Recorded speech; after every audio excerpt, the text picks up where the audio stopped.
प्रकाश से संबंधित जो हमने पिछले पीरियड में जो पढ़ाया था वो यंग का द्विस्लिट प्रयोग पढ़ाया था, जिसमें फ्रिंजों की चौड़ाई से संबंधित सूत्र का निगमन W = λD/d, जो दीप्त अदीप्त दोनों के लिए फ्रिंजों की चौड़ाई थी वो आपको हमने बताई थी। अब हम उसके आगे ये देख रहे हैं कि एक घटना और आती है, प्रकाश का विवर्तन, वो भी अध्यारोपण के सिद्धांत पर ही कार्य करता है। तो एक अध्यारोपण के सिद्धांत से हमने व्यतिकरण पढ़ाया, फिर यंग का द्विस्लिट प्रयोग वगैरह, एक ये विवर्तन है। ऐसे ही आगे अभी हम आपको पढ़ाएंगे विस्पंदन, बीट्स। तो यहाँ पर डिफ्रैक्शन जो हम पढ़ा रहे हैं, विवर्तन प्रकाश का, तो इसके बारे में हम थोड़ा बता रहे हैं। ये प्रकाश जो है किन्हीं द्वारक या ऐसे अवरोधों से, एब्स्ट्रैक्ट जो होते हैं अवरोधों से गुजारा जाए जिसका आकार प्रकाश की तरंगदैर्घ्य के क्रम का हो। फिर समझना है कि जब प्रकाश ऐसे द्वारक या छिद्रों से गुजरता हो जिसका आकार प्रकाश की तरंगदैर्घ्य के आकार या क्रम का हो, तो ये प्रकाश जो किरणें होती हैं वो उनके किनारों पर ऋजुरेखीय न जा करके मुड़ जाती हैं। तो प्रकाश का इस प्रकार से मुड़ना प्रकाश का विवर्तन कहलाता है। परिभाषा सिंपल है, केवल समझने योग्य है कि जब प्रकाश ऐसे द्वारकों या छिद्रों से गुजारा जाए जिनका आकार प्रकाश के तरंगदैर्घ्य के क्रम का हो, तो ये आपतित प्रकाश उन किनारों से मुड़ जाता है। तो प्रकाश का मुड़ना विवर्तन कहलाता है। तो परिभाषा जो इसकी आती है वो इस रूप में जैसे ऐसे कहा जाए कि एक वर्णीय स्रोत है, वो एक ऐसे लेंस के इसको रखा है जिसके प्रथम फोकस पर ये स्रोत रखा। ये हमने एक L1 जो है लेंस ले लिया, उसका लेंस है, और इसके फोकस, ये फोकस है इसका, इस पर ये स्थित है, ये ऐसे। तो ये किरणें ऐसे चलती है। अच्छा, फोकस पर जब कोई भी वस्तु रखी होती है तो वहां चलने वाली किरणें अपवर्तन के बाद समानांतर हो जाती है। तो यहाँ से ये किरणें जो चलेंगी ये आपकी समांतर हो जाती है, ये समांतर किरणें चलेंगी,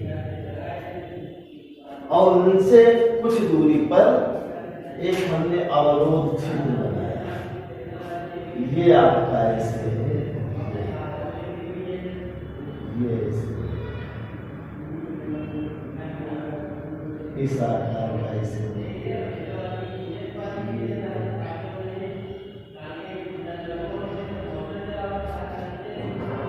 ये अवरोध ऐसे। अब इसको हमने ए मान लिया, यहाँ तक ये बी ले लिया, और जो इनके बीच की जो डिस्टेंस है वो ई के इक्वल हमने मान लीजिए। समझ रहे हैं ए बी की दूरी कितनी है, ये आपकी ई की है, ये अवरोध है। तो ये किरणें जो आपकी चलती हैं तो यहाँ से इसे समांतर जा रही है, इससे ये समांतर ऐसे जा रही है ऐसे, और इन्हीं के निकट एक हम दूसरा L2 उत्तर लेंस रखते हैं, उसको इस प्रकार से सेट करते हैं कि एक मेरा पर्दा जो है ये x y, तो उसको सेट करते हैं कि ये किरणें जो हैं वो जा करके यहाँ पर इसके फोकसिंग हो जाए, इनके फोकस पर इनको ऐसे। तो ये किरणें जो ऐसे चलती हैं समान कला में मिलती हैं। यहाँ पर ऊपर ये ओ ले लिया है, तो यहाँ पर जो समान कला में मिलेगी तो यहाँ पर किरणों की जो तीव्रता है उसकी है अत्यधिक होगी। इसका मतलब यहाँ पर ब्राइट या कहें कि आपका चमकीलापन प्राप्त होता है। लेकिन ये देखा गया कि इसके थोड़ा सा इसमें किनारों पर कुछ किरणें ऐसे मुड़ जाती हैं, तो इनके दोनों तरफ अंतराल में कम चमकीली पट्टिकाएं जैसी प्राप्त होती हैं। यहाँ पर तो बहुत चमकीला जैसा हमको प्राप्त होता है, और इसके बावजूद जब यहाँ पर कुछ ऐसे मुड़ के जाती हैं ये वाली किरणें, तो वो आपकी इस रूप में यहाँ पर ऐसे मिलती हैं। ये वाली थीटा पर ऐसे मिली, इसे थीटा कोण पर, थीटा कोण पर ये थीटा है, इसलिए ये थीटा है कोण, तो ये आपकी यहाँ पर ऐसे जाके मिलती। मान लीजिए ये बिंदु P है, इस रूप में ये मिल के ऐसे आ गई, ये डबल वाली हमने मान लीजिए ये। तो यहाँ पर ये देखा गया कि कम चमकीली पट्टिकाएं जैसी या वहां पर तीव्रता प्राप्त होती है। तो इनके एकांतर क्रम में ऐसे ऐसे प्राप्त होती है, इसके एकांतर क्रम में कम दाब वाली प्राप्त होती है। तो इसको कहते हैं प्रिंसिपल मैक्सिमा, मुख्य गौर, और इनको कहते हैं निम्निष्ठ, जहां पर ये दाग प्राप्त होते हैं। उसका जो ये फिगर ए है, ये है, और एक्स वाई पर्दे का फिगर एक और हम बना दे रहे हैं, उसको आप इस रूप में देखेंगे। इसलिए दिया गया है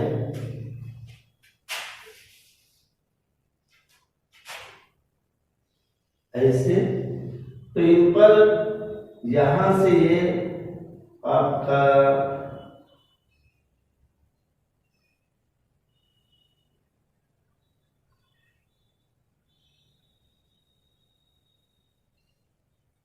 ऐसे ऐसे इस रूप में ऐसे ये है।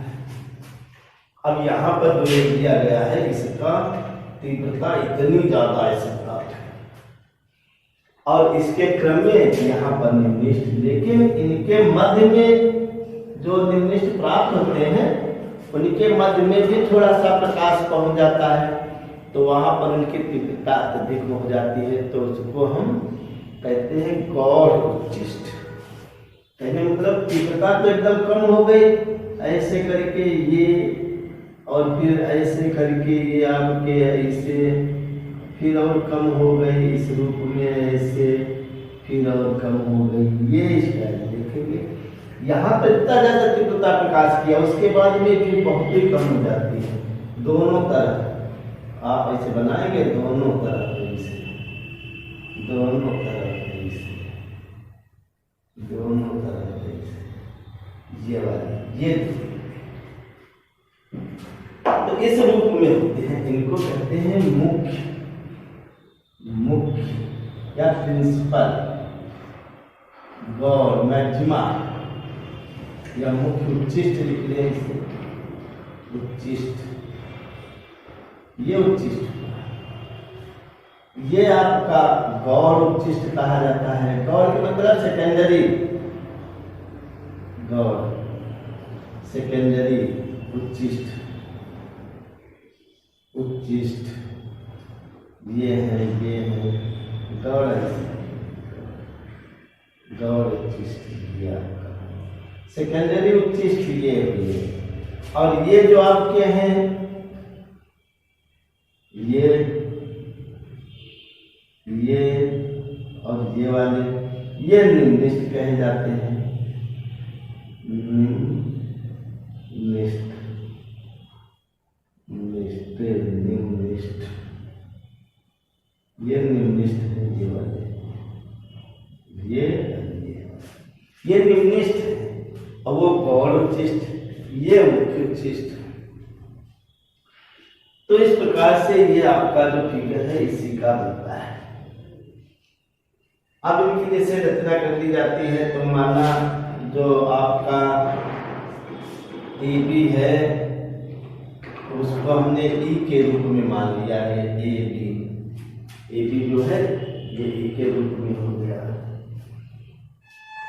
और ये वाला अगर थीटा 0 हो जाता है तब यहाँ पर मिल जाते हैं, और नहीं तो थीटा अगर विवर्तित हुआ है, मुड़ा है, तो इनके अलग के रूप में होता है। अगर यही ऐसे हमने बनाया हो और इस पर कितना ये ज्यादा है, तो इस पर अगर ऐसे लंब डाल दें तो ये हमारा जी के रूप में अगर इसको लिख लेते हैं, लम डाला है तो ये आपका जी हुआ, ये जी है आपका ये।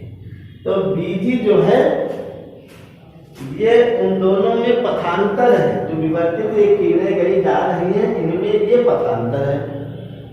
और पथांतर ये 0 लैम्डा 2 लैम्डा 3 लैम्डा 4 लैम्डा ऐसे होता है, तो वहां पर हमको दीप्त पुंजें प्राप्त होती हैं।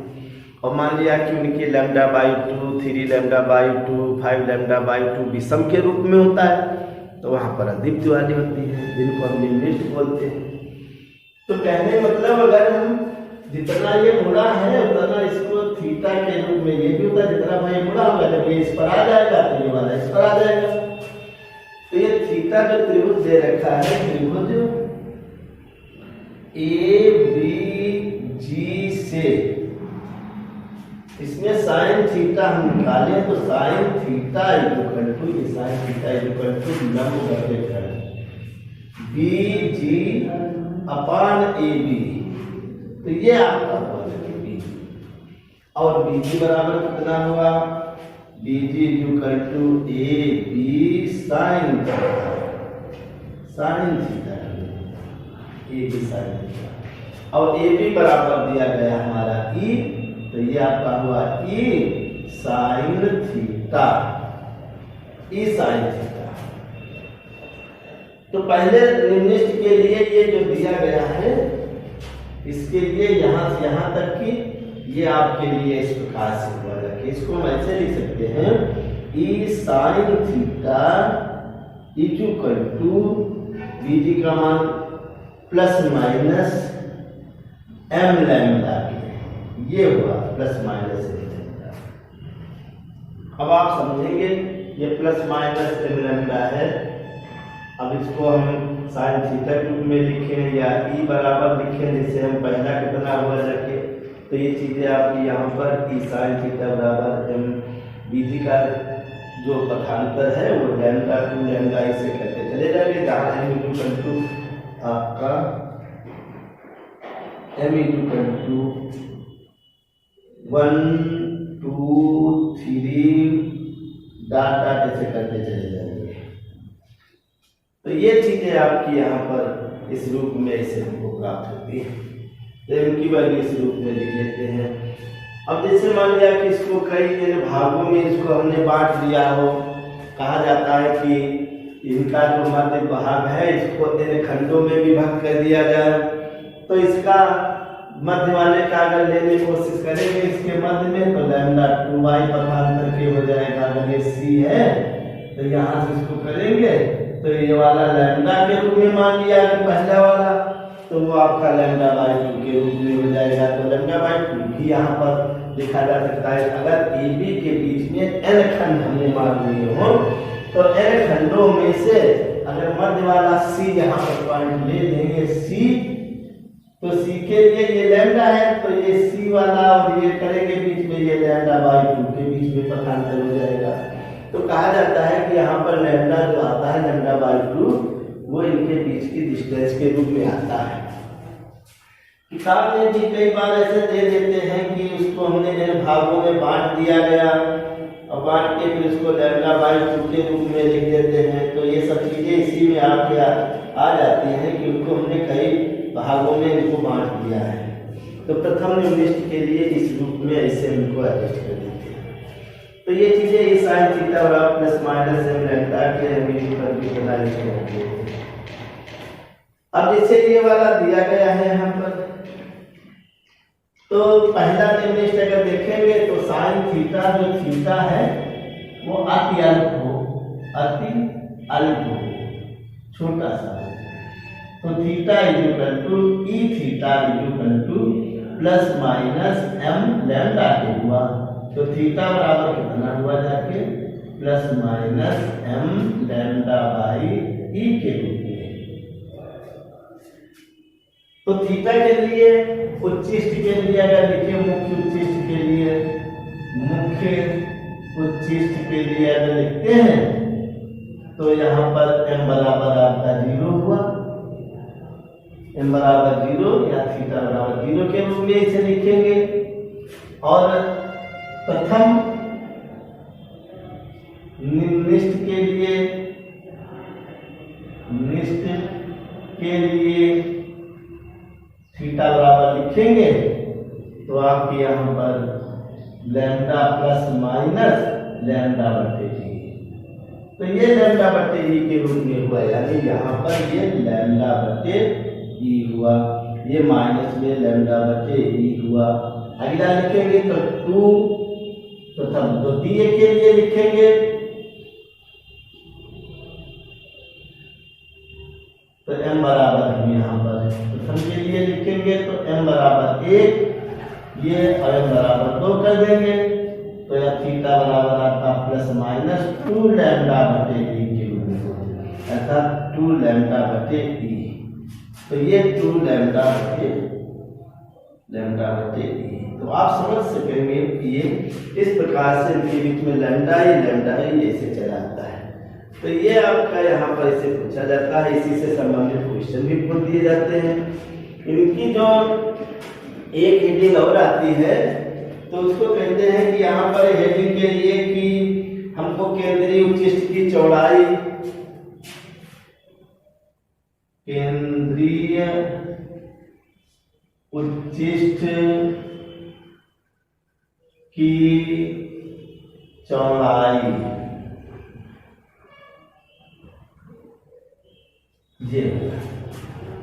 ये पर्दा इसके फोकस पर स्थित है, तो इनके फोकस से लेकर के ये वाली जो दूरी होती है प्रथम निम्नलिखित की, इधर दोनों तरफ प्रथम निम्नलिखित जो है उनके बीच की दूरी जो होती है केंद्रीय उच्चिष्ट की रेखीय चौड़ाई होती है। और जो इनके कोण के रूप में जैसे ये थीटा मान लेते हैं तो ये आपकी कोणीय चौड़ाई होती है, उच्चिष्ट की कोणीय चौड़ाई। तो कोणीय चौड़ाई जो हुई, कोणीय चौड़ाई वो थीटा प्लस थीटा बराबर 2 थीटा, ये हुआ जाके, अर्थात ये हमने तुमको बताया था कि 2 थीटा जो हुआ थीटा बराबर आप मान चुके थे, ये वाला यहाँ पर जैसे ये इस रूप में जैसे वो हमने लिखा था लैम्डा के, या वैसे ई साइन थीटा के रूप में लिखते हैं, तो ये आपका यहाँ पर हुआ जाके 2 लैम्डा बटे ई के रूप में। तो ये आपकी जो हुई ये कोणीय चौड़ाई हुई 2 लैम्डा बटे ई, इतनी दूरी हुई लैम्डा बटे ई, इतनी दूरी हुई लैम्डा बटे ई, ये कोणीय चौड़ाई के रूप में हुई जाती है। अब जैसे ये फोकस पर हो तो यहाँ से यहाँ तक की दूरी जैसे x दे रखी हो, ये वाली ये आपकी x दे रखी है, उसकी फोकस दूरी एक तरफ निकाल लें, जैसे यहाँ से इसे मान लिया कि इसे करते चले जाए, ये दूरी हमने x मान ली, तो यहाँ पर थीटा इक्वल टू x बटे f के रूप में हुआ है, थीटा इक्वल टू x बटे f के रूप में हुआ है। और जबकि थीटा इक्वल टू यहाँ पर लैम्डा भी उसके रूप में मान रखा है, तो 2 थीटा इक्वल टू करेंगे तो 2x बटे f के रूप में हुआ। इन दोनों को लिखेंगे तो 2 lambda upon E equal to x upon 2x upon f के 2 कैंसिल कर देंगे, तो x इक्वल टू जो आपकी हुई जाके x इक्वल टू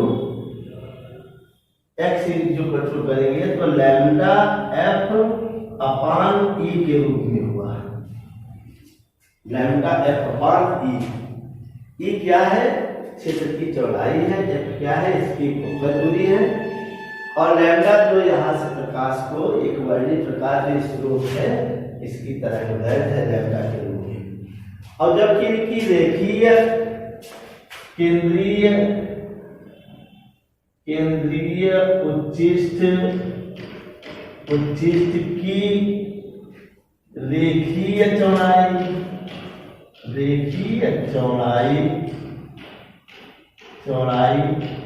चौड़ाई देखेंगे, इसकी ये वाली रेखीय चौड़ाई कितनी हुई, तो x दूरी ये मानी थी x, ये माने 2x हुआ, तो 2x इसको कर देंगे रेखीय चौड़ाई 2x हुई, तो रेखीय चौड़ाई 2 लैम्डा f बटे t। तो ये आपकी कोणीय चौड़ाई के रूप में सूत्र ये आपका हो जाएगा। कोणीय चौड़ाई जो है वो आपकी 2x उसकी रेखीय चौड़ाई, और जो कोणीय चौड़ाई थी तो आपकी थीटा के बराबर थी ये वाली। तो एक सूत्र इससे भी आ जाता है कि आपकी उसकी रेखीय चौड़ाई बताओ। कभी कभी कोणीय चौड़ाई, तो कोणीय चौड़ाई का सूत्र तो हमारे पास ये है, कोणीय चौड़ाई के लिए सूत्र ये हुआ, रेखीय चौड़ाई के लिए सूत्र ये हुआ। तो विवर्तन से संबंधित इतना क्वेश्चन पूछा जाता है। देखो जब प्रकाश यहाँ पर ज्यादा पड़ता है इसके यहाँ पर ऊपर, तो वहाँ पर तीव्रता अत्यधिक होती है, तो ये आपका तीव्रता प्रकाश का एक छाया प्राप्त होती है, जिसको हम प्रिंसिपल मैक्सिमा कहते हैं, मुख्य उच्चिष्ट कहते हैं। देखो ये आपका मुख्य उच्चिष्ट, और उसके बाद में जो उच्चिष्ट बनते हैं वो कम तीव्रता के बनते हैं, जबकि निम्निष्ठ ये बिल्कुल क्लियर अंधकार के रूप में ये आ जाते हैं। तो इस प्रकार से ये हमारे निम्निष्ठ बनते हैं, और जो ये हैं ये उच्चिष्ट बनते हैं, इनको गौण उच्चिष्ट या सेकेंडरी मैक्सिमा कहते हैं। तो ये चीजें आपकी पूछी जाती हैं। इनको कोणीय चौड़ाई यहाँ पर पूछ दिया, केंद्रीय उच्चिष्ट की चौड़ाई या दो प्रकार की, नंबर एक ये पूछा जाता है, नंबर दो के लिए ये पूछा जाता है। तो इतनी चीजें आप लोग इसमें देखेंगे, और जो अगर चीज कहीं पर कुछ होता है तो फिर आगे पूछने का प्रयास करेंगे। विवर्तन के बारे में आप इतना जरूर देख लेंगे, किताब में जाकर के ये चित्र बनाने का प्रयास करेंगे। ये वाला जहाँ पर जो चीज समझ ना आए वो आप पूछेंगे, इसलिए और थोड़ी भाषा यहाँ पर लिख लेना है। लवन है, एक वर्णी प्रकाश उपदेश है, एक लेंस लवन है, उससे फोकस पर रखा है, आप चलने वाले के लिए समांतर चलती है, उसके थोड़ी दूर पर एक अवरोधक के रूप में एक छिद्र रखते हैं जिसकी चौड़ाई ई है। AP जो यहाँ पर आपका लिख देंगे, AP ई के बराबर है, और वहाँ से किरणें चलती हैं जो इसके दूसरा लेंस रख देते हैं इसके निकट है। तो ये आपका इस रूप में आ जाता है। तो इसको एक बार देख लेंगे। विवर्तन के बारे में इतना आता है, विवर्तन से इतना ही पूछा जाता है।